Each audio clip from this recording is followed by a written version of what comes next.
Salam sejahtera Malaysia. Denyut nadi suara rakyat bergema di channel ini. Terima kasih kerana bersama-sama di channel ini untuk mendapatkan berita-berita terkini.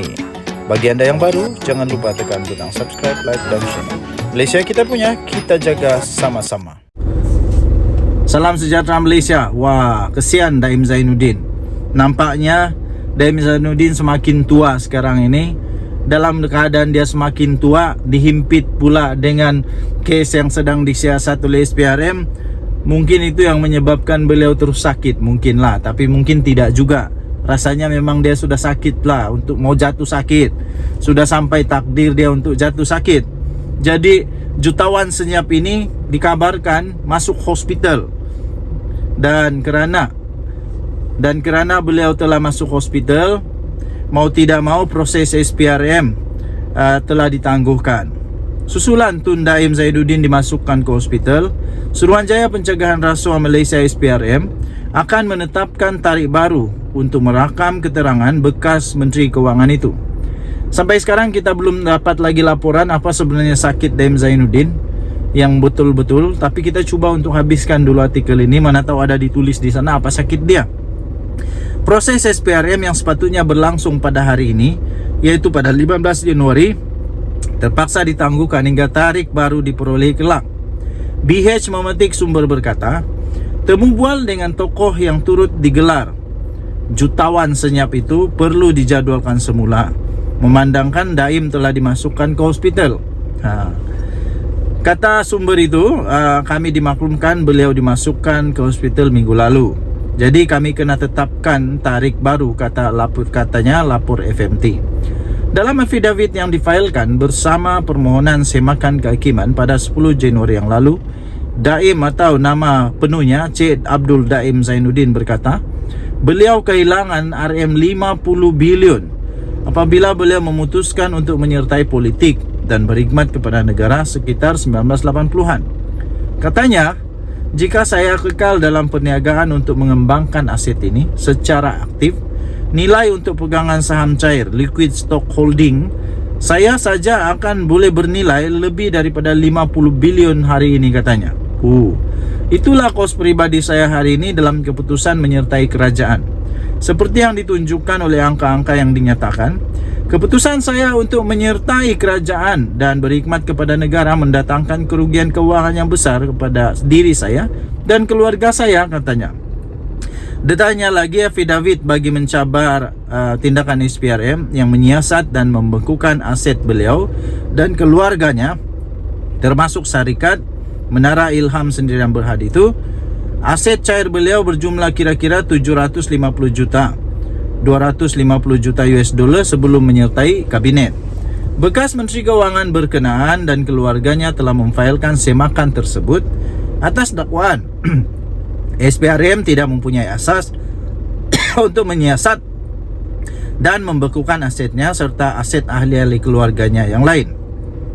Daim Zainuddin dilantik sebagai Senator Dewan Negara pada tahun 1982, kemudian Menteri Kewangan dan Bendahari UMNO pada 1984 sebelum beliau meletak jawatan pada tahun 1991. Beliau dilantik semula sebagai Menteri Kewangan 1 pada tahun 1999 sebelum meletakkan semua jawatan dalam kabinet dan sebagai Bendahari UMNO pada 2001. Semasa Tun Dr. Mahathir Mohamad menjadi Perdana Menteri buat kali kedua pada Mei 2018, Daim sekali lagi dilantik bagi mengetuai Majlis Penasihat Kerajaan mengenai ekonomi dan kewangan ketika proses peralihan kuasa. Denyut nadi suara rakyat bergema di channel ini. Jangan lupa tekan butang subscribe, like dan share. Bye-bye. Salam sejahtera Malaysia. Denyut nadi suara rakyat bergema di channel ini. Ketua Hakim Negara akhirnya tidak dapat bersabar lagi dengan tuduhan-tuduhan yang melulu. Akhirnya Ketua Hakim Negara mengumumkan satu perkara yang pasti mengejutkan semua orang, termasuklah Hadi Awang, Muhyiddin Yassin, Anwar Ibrahim, malah semua orang lah. Semua ahli politik bukan ahli politik tapi yang membuat tuduhan melulu kepada Badan Kehakiman Negara. Baru kamu tahu. tuduhan hapuskan sistem perundangan Islam. Ini penegasan Ketua Hakim Negara. Harapan Daily 15 Januari. Ketua Hakim Negara Tun Tengku Maimun Tun Mat menegaskan bahawa dua keputusan Mahkamah Persekutuan baru-baru ini, termasuklah kes Forum SIS, pada dasarnya menyentuh persoalan sama ada Badan Perundangan Negeri Selangor diberi kuasa untuk meluluskan undang-undang tertentu. Ini adalah bentuk cabaran yang jelas dan merujuk kepada perlembagaan persekutuan kita, kata beliau. Beliau juga berkata malangnya kedua-dua kes ini dijadikan oleh sesetengah pihak lebih daripada apa yang sebenarnya. Digembar-gemburkan lebih-lebih. Siapa yang makan lada terasa pedas dialah. Katanya kes-kes ini tidak ada kaitan dengan hakikat Islam adalah agama Islam yang tulen.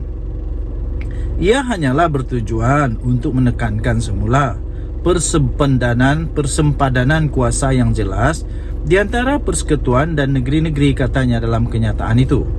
Beliau berkata demikian semasa berucap pada majlis pembukaan tahun Undang-Undang 2024 di Pusat Konvensyen Antarabangsa PICC Putrajaya pada hari ini. Menurutnya, komen pihak tertentu yang tidak bertanggungjawab itu disasarkan untuk menggambarkan bahawa kononnya badan kehakiman ini mempunyai agenda atau motif untuk menghapuskan Islam di negara ini, atau agenda menghapuskan sistem perundangan Islam di negara ini. Jadi inilah jawapan daripada Ketua Hakim Negara. Rupa-rupanya ada manusia-manusia yang tidak bertanggungjawab yang cuba untuk menggunakan perkara ini menjadi bahan-bahan untuk politika, untuk apa-apa kepentingan yang tidak sepatutnya. Jadi dengarkan penjelasan daripada Ketua Hakim Negara ini. Bukannya mau mengganggu gugat, tidak, tapi hanya mau untuk memastikan semula persempadanan kuasa di antara persekutuan dan negeri-negeri.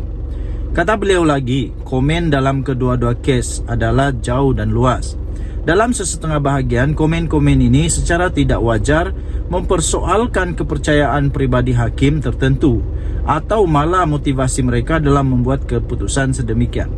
Di satu sudut lain, katanya, komen sedemikian menimbulkan kebencian dan menimbulkan niat jahat dalam kalangan orang ramai terhadap badan kehakiman, atau kebimbangan terhadap keputusan nanti dianggap telah diputarbelitkan. Di sudut lain pula, katanya, orang ramai dihimpunkan dan kehadiran mereka digunakan untuk menakut-nakutkan para hakim. Katanya, contoh ini menunjukkan bagaimana kebebasan kehakiman terhakis dan bagaimana keyakinan orang ramai terhadap badan kehakiman terjejas, kata Tengku Maimun lagi. Saya admin The Twin TV sentiasa percaya kepada Perlembagaan Negara Malaysia. Kita percaya kepada badan kehakiman, dan semua yang mereka lakukan itu adalah berlandaskan kepada undang-undang sedia ada dan kepada Perlembagaan Negara Malaysia. Wahai semua ahli politik, wahai semua orang-orang yang bukan ahli politik, yang bukan ahli politik tapi cuba menggunakan benda-benda macam ni untuk mengganggu-gugat keyakinan dan mengganggu-gugat kepercayaan rakyat kepada badan kehakiman, berhentilah buat. Kerana kamu melakukan satu perkara yang tak betul. Bertobatlah cepat-cepat sebelum merosakkan negara Malaysia. Kalau tak suka,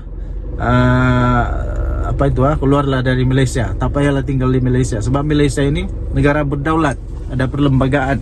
Kita tak main-main. Denyut nadi suara rakyat bergema di channel ini. Bye-bye.